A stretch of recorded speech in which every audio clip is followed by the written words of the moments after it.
શ્રીરાજજીએ કાગવડ કે જ્યાં મુખ્યમંત્રી વિજય રૂપાણી ખોડલધામ પહોંચ્યા છે અને આપ સૌ ખૂબ જ ઉત્સાહથી આજે 2 વર્ષ માતાજીને પધાર્યાને પ્રાણ પ્રતિષ્ઠા થયાને આજે 2 વર્ષની ઉજવણી આપણે સૌ સાથે મળીને કરી રહ્યા છીએ। હું ભાગ્યશાળી છું કે વાઇબ્રન્ટ ગુજરાત સમિટ ગઈકાલે સાંજે સફળતાપૂર્વક આપણે પૂરો કર્યો અને આજે સવારે માં ખોડલના ચરણોમાં આશીર્વાદ લેવાનું મને આજે સૌભાગ્ય પ્રાપ્ત થયું છે। મેં પ્રાર્થના કરી છે કે માં એવી શક્તિ આપ કે લોકોના સારા કામો કરીએ, ઈમાનદારીથી કરીએ, પ્રામાણિકતાથી કરીએ અને સૌ ગુજરાતી અમારા છે, ન કોઈ ભેદ ન કોઈ ભાવ। 6.5 કરોડ ગુજરાતી એક થઈને આપણે સૌ વિશ્વમાં ભારત માતાને વધુ ઉજ્જવળ બનાવીએ એવા આશીર્વાદ આપમાં। ખોડલધામ કાગવડ 2 વર્ષ પહેલાના પણ મને દિવસો યાદ છે। ઘણી રાજકીય ગડબડો પણ હતી। નરેશભાઈનો મને ફોન આવ્યો કે ભાઈ મુખ્યમંત્રી છો, અમારે આમંત્રણ આપવાનું જ હોય, તમે આવો। પણ જે લોકો સારું ઈચ્છતા નહોતા એ ગડબડ કરવા ઈચ્છતા હતા અને મેં સામેથી કીધું હતું, મેં કીધું ભાઈ સમાજનો કાર્યક્રમ છે, સમાજના લોકોને બોલાવો અને ઉજવો, અમે તમારી સાથે છીએ। અને આજે જોગાનું જોગ 21મી તારીખ 2 વર્ષ આજના દિવસે મને માએ બોલાવ્યો। હું એમ માનું છું કે ખોડલ માના દીકરા તરીકે અમને પણ એટલા જ આશીર્વાદ આજે પ્રાપ્ત થયા છે। સ્વાભાવિક છે કે રાજ્યનો વિકાસ એ દરેક સમાજના વિકાસની સાથે જોડાયેલો છે। કોઈ સમાજ પાછળ રહી જાય તો રાજ્ય આગળ વધી ન શકે। અને જ્યારે લેવા પટેલ સમાજ આવડો મોટો સમાજ ગુજરાતમાં વસતો હોય તો આ સમાજ પણ દરેક ક્ષેત્રમાં આગળ રહે એ સમયની માંગ છે।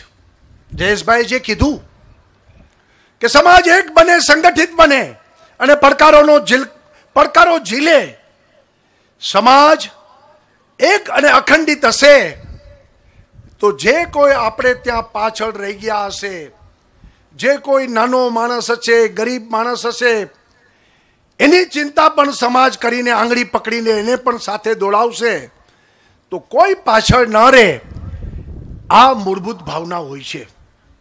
ખોડલધામ 2011 થી અત્યાર સુધીમાં સકારાત્મક રીતે જ આ ટ્રસ્ટ કામ કરી રહ્યું છે। ખોડલધામે હંમેશા પોઝિટિવ વાત કરી છે, ક્યારેય એને વિવાદાસ્પદ કે નકારાત્મક વાત કરી નથી।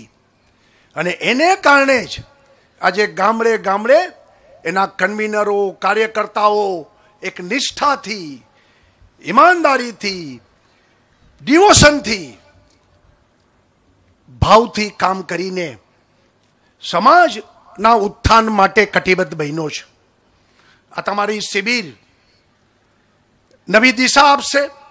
આવનારા દિવસોમાં કઈ દિશામાં જવું છે, આવનારા દિવસોમાં એ નીતિ અહીંથી નક્કી થશે અને એ દિશામાં સમાજ આગળ વધે। પરંતુ હું સ્પષ્ટ કહીશ કે આ લેવા પટેલ સમાજ, હું તો નાનપણથી રાજકોટમાં સમાજ વચ્ચે મોટો થયો છું। અનેક મારા મિત્રો સ્કૂલથી માંડીને આજ દિવસ સુધી લેવા પટેલ સમાજના ઘણા બધા મિત્રો છે। કેશુભાઈ પટેલ જેવા લોકો પાસેથી તો આંગળી પકડીને મોટા થયા છીએ હવે। અને આ સમાજના લોકોની જે ખુમારી, મહેનત કરવાની જે પ્રક્રિયા અને જે રીતે સવારથી ઉઠીને રાત સુધી મહેનત કરે, મેં જોયું છે। ખમીર, મહેનતુ, ઈમાનદાર, ભોળો સમાજ લેવા પટેલ સમાજ ભોળો સમાજ છે। અને ખરેખર એવા ભાવથી આ સમાજે હંમેશા બીજા સમાજની ચિંતા કરીને સૌને સાથે રાખ્યા છે. આ સમાજ પ્રત્યે કોઈને કટુતાનો ભાવ નથી. સમાજ એને બીજા સમાજે પણ એ રીતે જ પોતાના સમાજ ગણીને ગણ્યો છે. ત્યારે ગુજરાતના વિકાસમાં આ સમાજનો મહત્વનો ફાળો છે. આજે જાહેર મંચ ઉપરથી આ વાતને સ્વીકારીને કે ગુજરાતનો વિકાસ છેલ્લા દશકાઓમાં થયો છે, એમાં આ લેવા પટેલ સમાજ હંમેશા અગ્રેસર રહ્યો છે. એમનો ફાળો પણ અમૂલ્ય રહ્યો છે. ભાઈઓ બહેનો, સામાજિક વિષમતાઓ, સમાજ વચ્ચે કટુતા ઊભી થાય એવા છેલ્લા વર્ષોમાં ઘણા પ્રયત્નો ગુજરાતની ધરતી ઉપર થયા. અનેક સમસ્યાઓ સર્જાણી.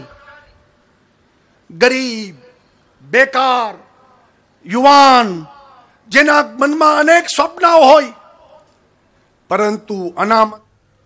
ખોડલધામની પ્રાણ પ્રતિષ્ઠાના 2 વર્ષ થયા છે, જ્યાં મુખ્યમંત્રી વિજય રૂપાણી પહોંચ્યા છે.